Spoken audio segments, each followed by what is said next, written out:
Hello everyone, and welcome back to this Smackdown review.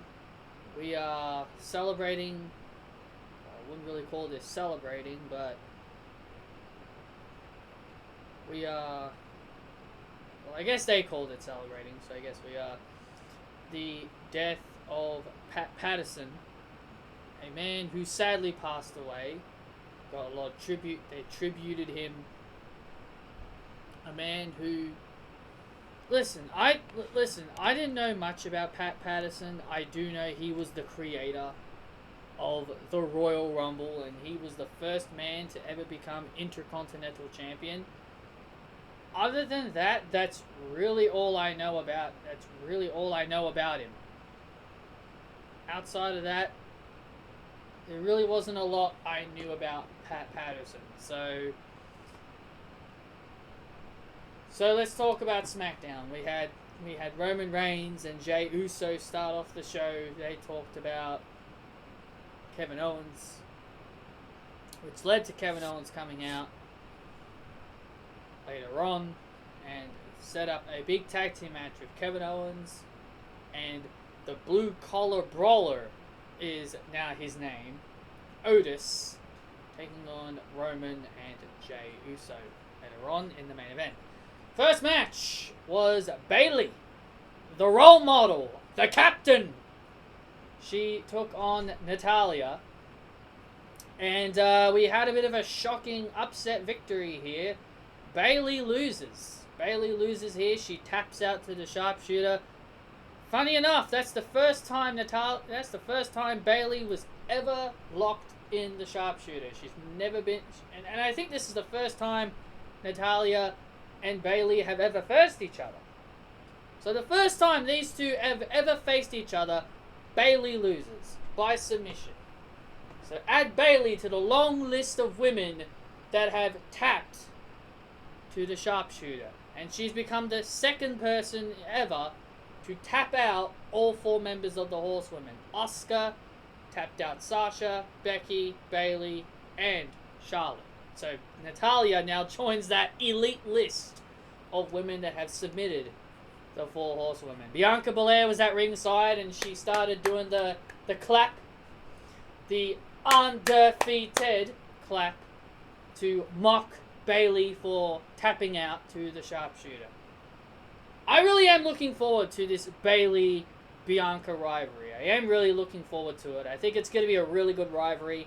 And to be perfectly honest, if Bayley is the first person that beats Bianca, I'm not going to be upset about it.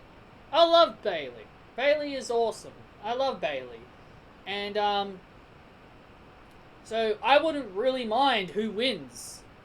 I mean, I wouldn't mind Bayley getting a win, and then you have Bianca win later on. Like, I wouldn't mind these two trading wins. I wouldn't be mad at whoever wins out of these two. I just think I'm just here to enjoy the feud. Bayley's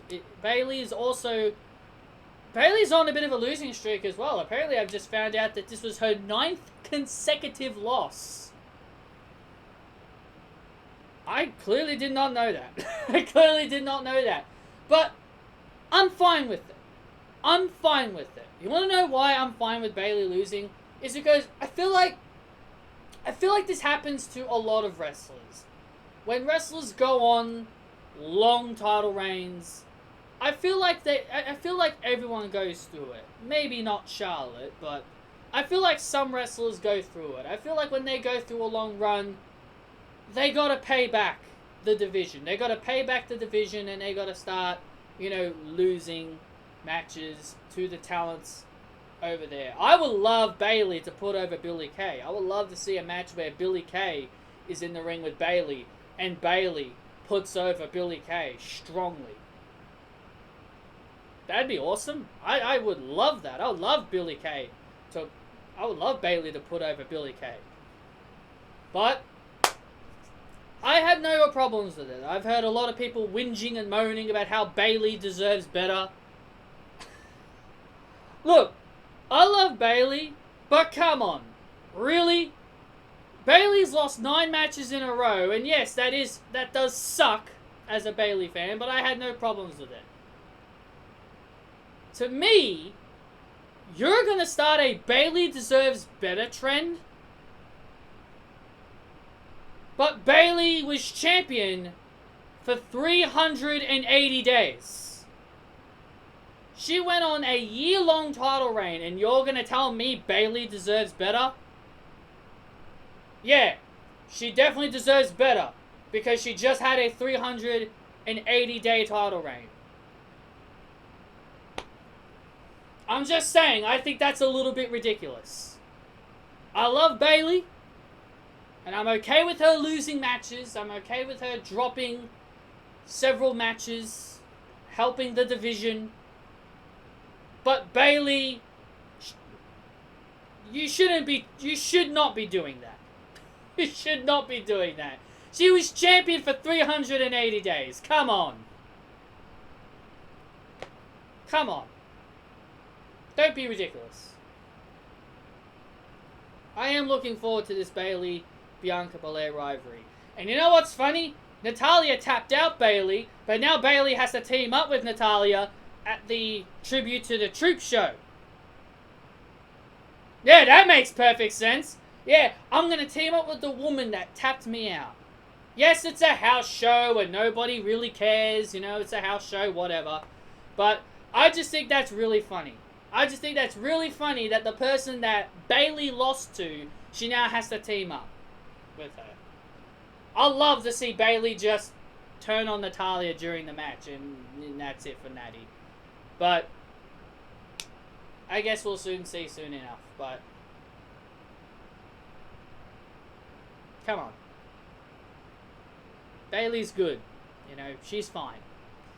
She can handle a couple of losses. She'll live. Then we had Brian Big E, who had new music, and he brought back the powder! The powder! Yes! The powder! Big E is back. Big E is back. He's brought back the powder. I really liked the powder. And Rey Mysterio. This was a 6-man tag with former Intercontinental Champions, and obviously the current Intercontinental Champion, Sami Zayn. We had Nakamura, Ziggler, and Zayn on the opposite team. Daniel Bryan, he ends up pinning Sami Zayn. That wasn't much of a shocker. I expected that to happen. And then Dolph Ziggler got completely annihilated by everybody. He got annihilated by everybody. Well, except the heels, obviously. He got annihilated by Big E, Bryan, and Rey. So then we had Sasha Banks and Carmella. Carmella said, she needs to do her math. Someone doesn't know math. Because Carmella said that her 331-day title reign is longer than all of Sasha's title reigns. You, my lady, are incorrect! You know how Miz goes, correct? Well, Carmella, you are incorrect! You are incorrect! Sasha Banks has from her 5 Raw Women's title reigns and her SmackDown Women's title reign, that equals to 150 days. So you, my lady, are wrong! Sasha Banks has been champion longer than you combined. Carmella also said to Sasha Banks that she's better than her. She's better than her because she did less work than her. Please! Please, Carmella, please! Please, don't make me laugh.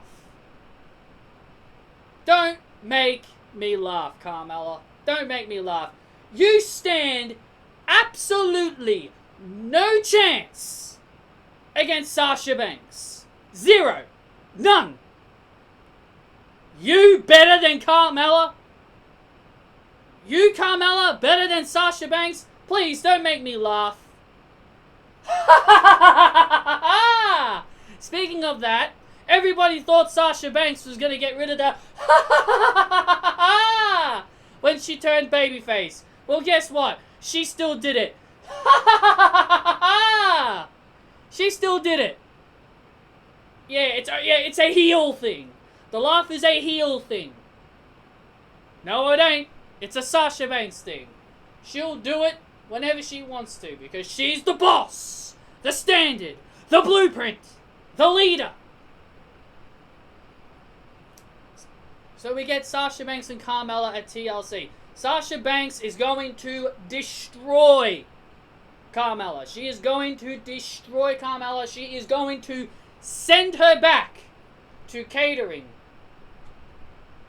She's going to tap her out faster than Carmella can click her fingers to get herself a bottle of water or whatever it is that she drinks.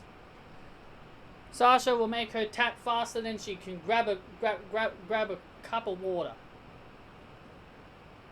And if you think Carmella is gonna defeat Sasha Banks at TLC, you are the biggest idiot on the face of this planet. That's what you are. If you think Carmella's gonna win, you're a big fat idiot. Then we had Murphy face off against King Corbin in the main event. Corbin had, oh, what a shocker. He brought up backup of his own. He had a little sook about Murphy beating him last week because he had help. What do you think happened this week? Oh, what a shocker. Corbin won due to help. What a shock. Oh my God, I cannot believe my eyes. What a hypocrite. What a hypocritical fool. What a hypocrite is King Corbin. A coward. He called Murphy a coward. He called Murphy a coward for having help.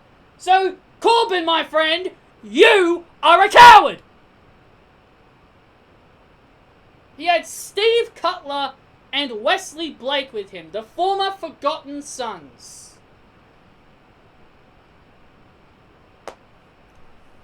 He had the former Forgotten Sons with him. So, good. So, whatever. So they finally brought those two back on TV. No Jackson Riker, I guess. Well, good. He's a bum as well.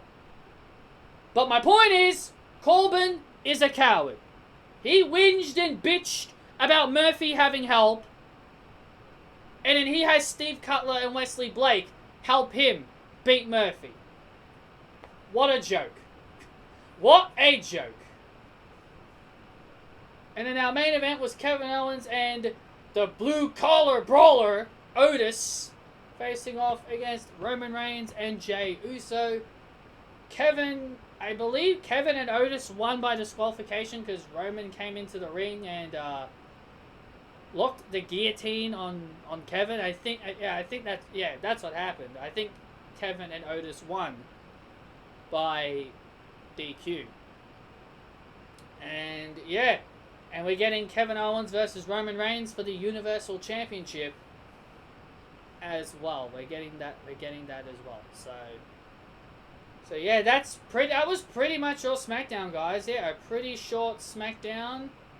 And in my personal opinion, SmackDown has just been so good. SmackDown was a really good show this week. SmackDown, you guys may think I'm crazy, but SmackDown is the A show. It's been better than any of the shit that Raw has been giving us. And some people may not like this opinion, but I think SmackDown has even topped NXT. I think NXT has become a lot worse since becoming the third brand. I mean, you got freaking Pat McAfee. You got freaking Pat McAfee on your show. Yeah, of course your shows are going to be bad, but I digress. SmackDown is the show to watch right now. SmackDown is the show to watch. Absolute amazing. Great addition of SmackDown. Not outside of King Corbin beating Murphy, I really wasn't pissed off about this show. I didn't find anything mad. And look, some of you may think it's just me being biased. I'm not. It's my personal opinion. I think SmackDown is the superior show. I think it's better than Raw and better than NXT. So, Other than that, guys, that's really all I got to say about this edition of SmackDown. I hope you guys enjoyed. Hit that thumbs up. Comment your thoughts down below. And I will see you all next time.